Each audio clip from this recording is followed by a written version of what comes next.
देख रहे हैं आप, मैं हूं आपके साथ विपुल पांडे। वक्त हो चुका है उत्तर प्रदेश लाइव का। बुलेटिन में सबसे पहले बात करेंगे बरेली से खबर सामने आई है, जहां पर लंपी रोग को लेकर सरकार इस वक्त एक्शन के मोड में दिखाई दे रही है। जानकारी के लिए आपको बता दें कि बरेली से खबर जो सामने आई है, वहां पर उत्तर प्रदेश सरकार के पशुधन दुग्ध विकास मंत्री धर्मपाल सिंह ने मवेशियों में फैलने वाले लंपी रोग चर्म रोग पर सर्किट हाउस में एक प्रेस वार्ता की। प्रेस वार्ता के दौरान मंत्री धर्मपाल सिंह ने बताया कि उत्तर प्रदेश में कोविड-19 की तरह पशुओं में भयंकर रोग फैल रहा है। इस रोग को सरकार पश्चिमी उत्तर प्रदेश में ही रोकना चाहती है। उत्तर प्रदेश में यह रोग आने से पहले गुजरात, राजस्थान, हरियाणा, पंजाब, उत्तराखंड, दिल्ली, मध्य प्रदेश में भयंकर रूप से फैल चुका है। लंपी से उत्तर प्रदेश के करीब 15 जिले प्रभावित हैं। वह उत्तर प्रदेश के 7 मंडल में झांसी, आगरा, अलीगढ़, मेरठ, सहारनपुर, मुरादाबाद, बरेली सहित बिजनौर आदि प्रभावित हैं। सीएम के निर्देश हैं कि इस रोग को पश्चिमी उत्तर प्रदेश से आगे नहीं बढ़ने दिया जाए। इसके लिए पशुओं की आवाजाही पर प्रतिबंध लगा दिया गया है। उत्तर प्रदेश के पड़ोसी प्रदेश जैसे मध्य प्रदेश, गुजरात, हरियाणा, पंजाब, उत्तराखंड, राजस्थान, दिल्ली से पशु उत्तर प्रदेश की सीमा में प्रवेश नहीं कर पाएंगे। अभी मुआवजे पर नहीं, पहले अभी रोकने की व्यवस्था है। टोल फ्री नंबर है 1800-1805-141 और लैंडलाइन नंबर है 0522-2740-992। मोबाइल नंबर है 7878-0776657। ये नंबर रहेंगे। तो इस तरीके से जिलाधिकारी को आज निर्देशित किया गया है। एसडीएम, बीडीओ, सीडीओ इन सब की मीटिंग लेकर तीनों विभाग, जैसे बरेली में महानगर में नगर आयुक्त कान्हा उपवन है, जिला पंचायत अध्यक्ष और ब्लॉक प्रमुख माननीय विधायक, ये सभी मिलकर काम करेंगे ताकि इस रोग पर काबू पाया जा सके। तो वैक्सीन क्या इसकी बन गई है सर? हाँ, वैक्सीन बन गई है।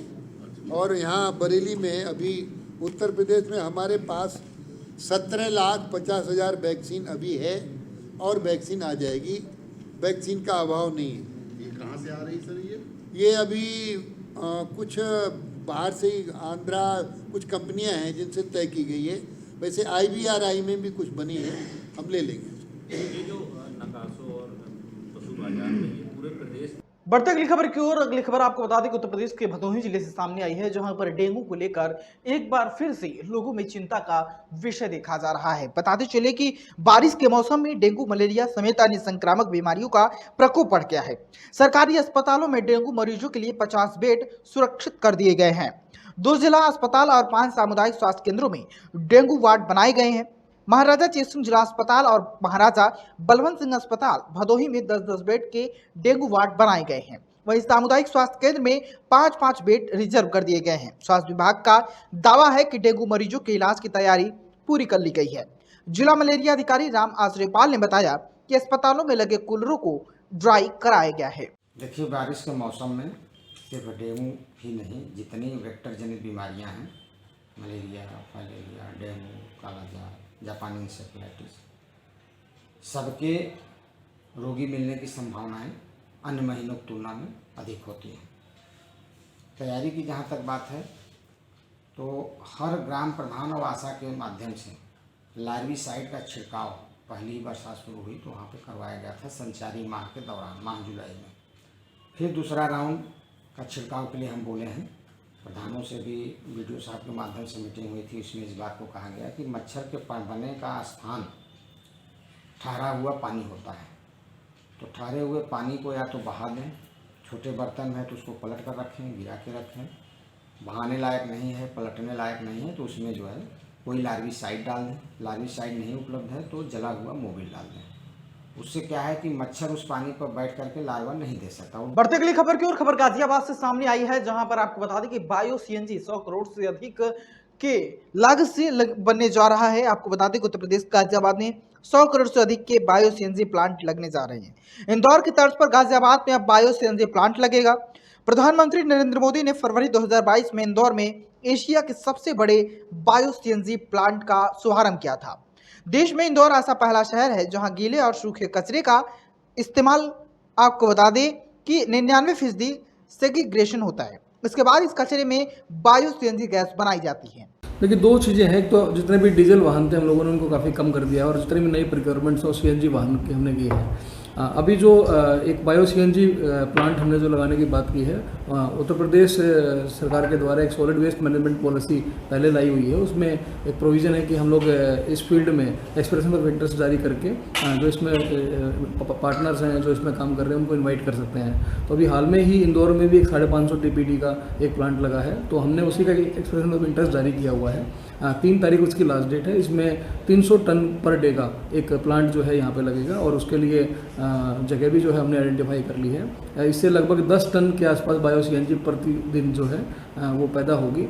उसमें एक प्रोविज़न ये भी रखा गया है कि वो मार्केट में उस बायो सीएनजी को बेच सकते हैं, लेकिन अगर नगर निगम या नगर निगम का कोई वेंडर जो हमारे साथ काम करता है अगर उस बायो सीएनजी को लेता है, खरीदता है, तो मार्केट रेट से 5 रुपये कम जो है वो हमको उपलब्ध कराई जाएगी। तो इससे हमारी डिमांड भी पूरी होगी पूरी बायो सीएनजी की, और इसके साथ साथ में जो सरप्लस सीएनजी है वो मार्केट में भी सेल करने के लिए अवेलेबल रहेगी। थोड़ा सा डिफरेंस होता है रॉ मटेरियल का, लेकिन जो उसकी क्वालिटी होती है वो इनफैक्ट कई जगह पे पाई गई है कि अच्छी क्वालिटी बायो सीएनजी की जो फ्यूल एफिशिएंसी है वो ज़्यादा अच्छी पाई जाती है। 15 महीने के टाइम में हम इसको कंप्लीट कर देंगे। निगम को जो 300 टन के आसपास जो हमारा वेट वेस्ट है वो प्रोसेस करने में हमें हेल्प मिलेगी, जिसके लिए हमें कोई टिपिंग फीस नहीं देना है, उसका कोई खर्चा हमारे ऊपर नहीं है। जो लैंड है वो नगर निगम के द्वारा दी जाएगी। प्लांट का जो पूरा खर्चा है 100 करोड़ से ऊपर की इन्वेस्टमेंट इसमें होगी, वो प्राइवेट प्लेयर के द्वारा एक्सपेक्टेड है।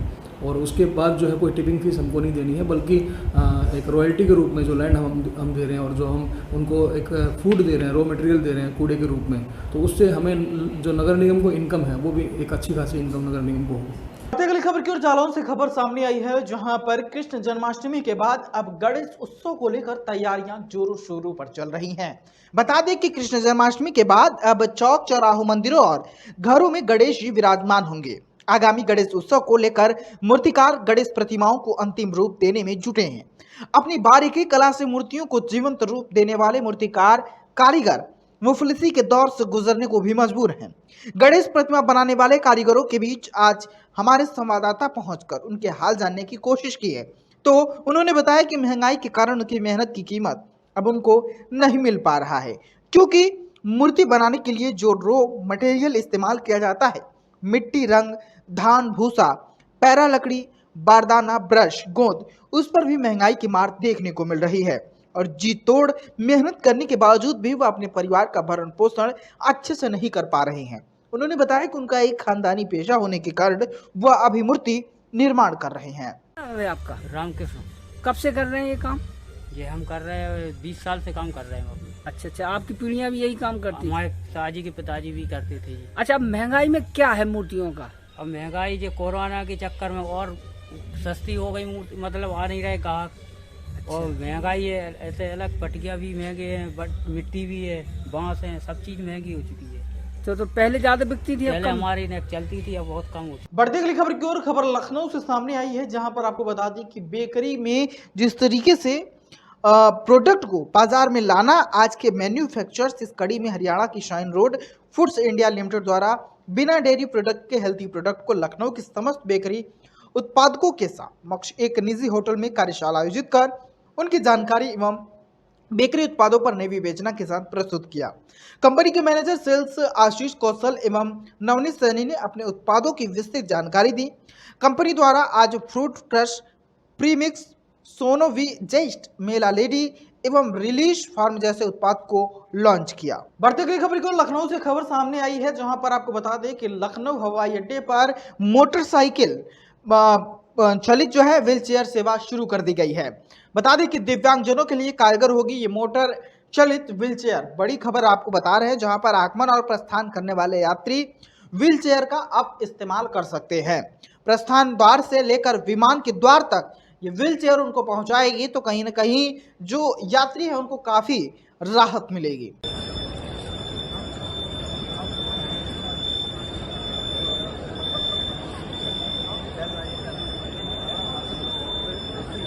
बढ़ते अगली खबर की ओर, खबर मथुरा से सामने आई है, जहां पर बच्चा चोरी के शक में आपको बता दी कि एक तस्वीर जो है वो वायरल हुई है। बताते चले कि गिरफ्तारी के लिए जीआरपी की कई टीमें लगी हुई हैं। संदिग्ध ठिकानों पर छापा भी मारा। जीआरपी निरीक्षक संजय कुमार ने बताया कि बच्चा चोरी करने वाले व्यक्ति का सीसीटीवी फुटेज निकालकर तलाश जारी है। मथुरा जंक्शन से बच्चा चोरी की वारदात को जीआरपी ने गंभीरता से लिया है। बच्चा उठाने वाले शातिर पर शिकंजा कसने के लिए सीसीटीवी फुटेज जारी कर दिए गए हैं। उधर शातिर की तलाश में जीआरपी की कई टीम लगी हुई है। बच्चे की सकुशल बरामदगी के लिए सिविल पुलिस ने भी मदद ली है। 2 दिन पूर्व जंक्शन के प्लेटफॉर्म संख्या 8-9 के बीच से रात के समय करीब 7 माह का बच्चा चोरी हो गया था। बच्चे की मां ने राधा पत्नी करण सिंह निवासी फरखम फरह ने जीआरपी को इसकी जानकारी दी। जीआरपी ने जिस स्थान पर वो सोए थे उस स्थान की जब सीसीटीवी फुटेज निकाली तो एक अधेड़ व्यक्ति बच्चे को ले जाता दिखाई दिया।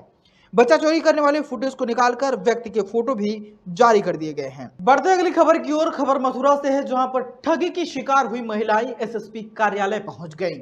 और आपको बता दें कि ठगी की शिकार हुई शेरगढ़ की महिलाएं प्रार्थना पत्र के साथ जब एसएसपी कार्यालय पहुंची तो पीड़ित चंद्रवती ने कहा कि हम प्रत्येक महिला से 500-500 रुपए की ठगी हुई है।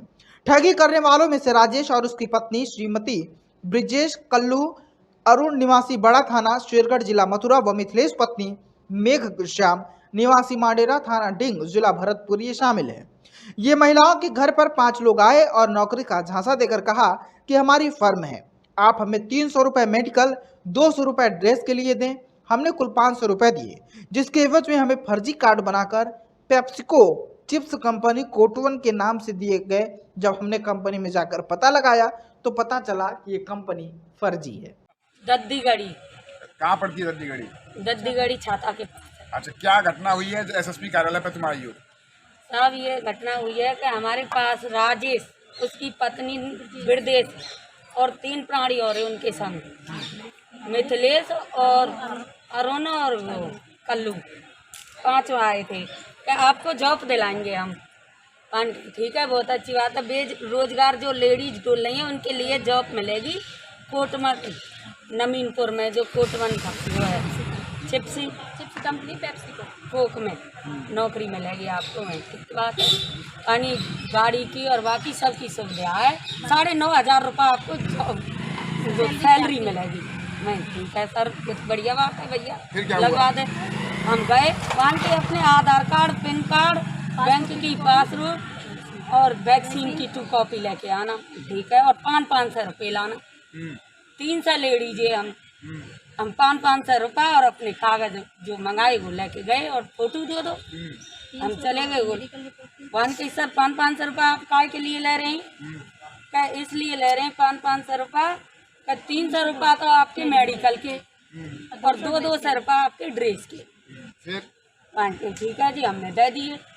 हम ऐसे हमें 18 तारीख का वो 19 तारीख का वो मानो ऐसी बढ़ामत गए, ऐसी दिन आप बढ़ते रहे 2 महीने से डेट के ऊपर डेट बढ़ाते चले। बढ़ते अगली खबर की ओर। दिल्ली की सरकार शिक्षा को लेकर बड़े बड़े हवाई दावे करती है, लेकिन अगर जमीनी स्तर पे बात किया जाए तो सब कुछ इससे इतर दिखाई देता है। अब आप कह रहे होंगे कि क्यों, तो आपको इस मामले को देखने के बाद आप भी सोच में पड़ जाएंगे। दिल्ली के प्राइवेट स्कूलों में मनमाने तरीके से फीस वसूलने को लेकर स्कूल के अभिभावकों में रोष देखने को मिल रहा है। इसी को लेकर दिल्ली के रोहिणी इलाके में स्थित दिल्ली पब्लिक स्कूल पर अभिभावकों का विरोध प्रदर्शन देखने को मिला। यहां अभिभावकों ने स्कूल परिसर के बाहर मुंह पर काला मास्क और हाथों में काला रिबन बांधकर अपना विरोध प्रकट किया। अभिभावकों ने आरोप लगाया कि स्कूल प्रशासन द्वारा मनमाने तरीके से लगातार फीस में बढ़ोतरी की जा रही है, जो एक अभिभावक के तौर पर हर किसी को परेशान कर रहा है। अभिभावकों ने बताया कि स्कूल प्रशासन द्वारा साल 2015 से लेकर अब तक स्कूलों के द्वारा फीस में लगभग 71% से ज्यादा वृद्धि की गई है, जो कि कानून के खिलाफ है। अभिभावकों ने आरोप लगाया कि स्कूल द्वारा मनमाने तरीके से फीस में बढ़ोतरी कर बेवजह अभिभावकों पर आर्थिक बोझ डाला जा रहा है। वहीं अभिभावकों ने स्कूल प्रशासन पर आरोप लगाते हुए कहा कि बढ़ी हुई फीस जमा न करवाने पर स्कूल द्वारा बच्चों के बोर्ड के प्रवेश पत्र और ट्रांसफर सर्टिफिकेट तक रोक दिए गए हैं। ये प्रदर्शन में पहले भी किया गया था। आज का प्रदर्शन उन्हीं प्रदर्शनों से थोड़ा आगे बढ़ गया है। इन्होंने क्या किया कि पिछले 2 सालों के अंदर 70 से 80% की फ़ीस बढ़ा दी। उस फीस बढ़ाने का कोई उनके पास लीगल डॉक्यूमेंट नहीं था जो शिक्षा निदेशालय या आपका मिनिस्ट्री ऑफ एजुकेशन से आना चाहिए, उस तरह का इन्हें कुछ भी नहीं मिला। अब इन्होंने पिछले 3-4 महीनों में क्या किया कि बच्चों के एडमिट कार्ड रोक दिए या बच्चों के जो टीसी ट्रांसफ़र सर्टिफिकेट थे वो देने बंद कर दिए। अलग अलग पेरेंट को इन्होंने बुलाना शुरू कर दिया कि आप अपनी फ़ीस दो, नहीं तो आपके बच्चे के साथ फलां चीज़ कर देंगे। तो ये धीरे धीरे जो इनकी एक्टिविटी है हरासमेंट स्टार्ट हो गया है। तो पेरेंट्स की इतनी शिकायतें आ रही है, हमने DCPCR है, हमने मिनिस्ट्री ऑफ एजुकेशन है, हमने शिक्षा निदेशालय है, हमने सब जगह अपनी बात रखी, लेकिन अभी हमारी जो परेशानियां हैं वो और ज़्यादा बढ़ गई हैं। तो हमारी मांग एक ये है कि जो भी कानूनन रूप से फ़ीस लागू की गई है आप केवल वो लें, वो ना लें, अपनी तरफ से ना बना के लें। तो इनकी जितनी भी फ़ीस के अप्रूवल इन्होंने भेजे थे DOE में, वो DOE सब रिजेक्ट कर चुका है। अगर कानूनन कोई चीज़ रिजेक्ट की जा चुकी है तो आप क्यों ले रहे हो, क्यों मांग रहे हो, क्यों लोगों को डरा रहे हो? तो पेरेंट्स, अभिभावक सारे क्या होते हैं, सब डर जाते हैं। बढ़ते अगली खबर की ओर शाहजहांपुर से खबर सामने आई है, जहां पर पुलिस को एक ऐसी बड़ी सफलता हाथ लगी जिसे आप सुनकर हैरान रह जाएंगे। बता दें कि पुलिस ने कागजों में मृत युवक को गिरफ्तार किया है। बताते चले कि दरअसल शाहजहांपुर की थाना रोजा पुलिस ने मुरादाबाद के एक शातिर गैंगस्टर को गिरफ्तार किया है, जो कि खुद को मरा घोषित करने के बाद आपको बता दें कि नाम बदलकर शाहजहांपुर में रह रहा था। अपर पुलिस अधीक्षक नगर संजय कुमार ने बताया कि थाना रोजा प्रभारी निरीक्षक कुंवर बहादुर सिंह गुरुवार को पुलिस टीम के साथ थाना क्षेत्र में गश्त कर रहे थे। इस दौरान टीम ने मुखबिर की सूचना पर जनपद मुरादाबाद के थाना मुढ़ा पांडे क्षेत्र के ग्राम हसनगंज के बावरा बेलवारी निवासी मुकेश यादव को रोजा क्षेत्र में सहारा फील्ड से गिरफ्तार कर लिया। साथ ही उन्होंने बताया कि मुकेश के विरुद्ध मुरादाबाद में कई आपराधिक मामले दर्ज हैं। मुकेश ने पुराने मुकदमों की सजा से बचने, सिक्योरिटी गार्ड के लाखों रुपए के कर से बचने और बीमा पॉलिसी का पैसा हड़पने की नीयत से परिवार के साथ मिलकर एक षड्यंत्र रचा। मुकेश ने वर्ष 2015 में उत्तराखंड के जनपद उधम सिंह के खटिमा सितारगंज क्षेत्र में शवगृह में एक कर्मचारी से मिलकर एक अज्ञात सड़े गले शव को अपने कपड़े पहना दिए और कपड़ों में अपने परिचय पत्र व अन्य कागजात रख अज्ञात शव को अपनी पहचान दे दी। षड्यंत्र के तहत परिजनों में भी उस वक्त आपको बता दें कि शव की पहचान मुकेश के रूप में की।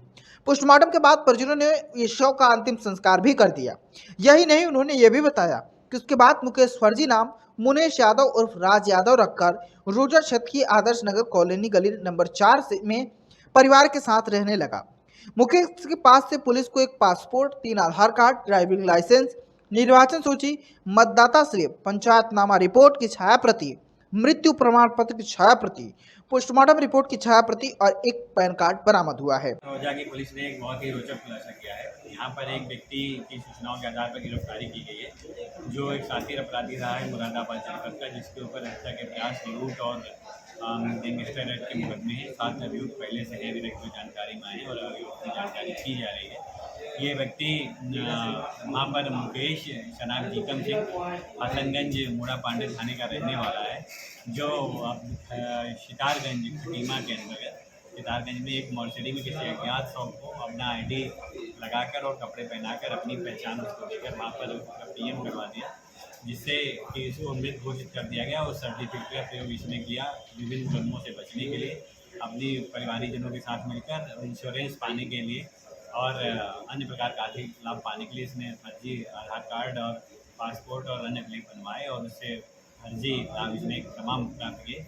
और यहाँ रोजा थाने के अंतर्गत मकान बना के रह रहा था मठिया कॉलोनी में, जो यहाँ पर उसने अपना नाम बदल लिया था, मुनेश शनाब जीकम सिंह के नाम से रह रहा था। 2017 से रहना बताया गया है और मुकदमों में और अन्य स्थानों पर इसका नाम वहाँ से हो गया था। सूचना के आधार पर इंस्पेक्टर रोजा उनकी टीम ने इसकी गिरफ्तारी की है। इसके खिलाफ एक ग्रुप पंजीकृत किया गया है, इसमें आवश्यक कार्रवाई सुनिश्चित की जाएगी। इस वक्त की खबरों में फिलहाल इतना ही। देश दुनिया की तमाम खबरों के लिए देखते रहिए वीर न्यूज। दीजिए इजाजत, नमस्कार।